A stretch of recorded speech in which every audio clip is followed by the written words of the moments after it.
पंजाब काबीना ने तहरीक लब्बैक पाकिस्तान पर पाबंदी की मंजूरी दे दी है। लाहौर में प्रेस कॉन्फ्रेंस करते हुए सूबाई वज़ीर इत्तलात उस्मा बुखारी ने बताया कि पाबंदी की समरी वफाकी हुकूमत को इरसाल कर दी गई है। उन्होंने कहा कि जब पूरी दुनिया गज़ा में जंगबंदी पर पाकिस्तान के किरदार की मुआतरफ है, ऐसे में एक मजहबी जमात ने गैर ज़रूरी तौर पर एहतजाज का ऐलान किया।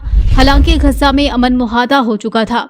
एहतजाज के दौरान पुरतशद्दुद कार्रवाइयाँ, तोड़ फोड़ और सरकारी इमलाक को नुकसान पहुँचाया गया, जो किसी तौर मुल्क और अवाम के मफाद में नहीं। उस्मा बुखारी ने वाज़ेह किया कि रियासत किसी भी ऐसे एहतजाज को बर्दाश्त नहीं कर सकती जो अवामी और कौमी नुकसान का बाइस बने। उन्होंने ताजिर बरादरी, ट्रांसपोर्टर्स और अवाम का शुक्रिया अदा किया जिन्होंने हड़ताल की कॉल को मुस्तरद किया।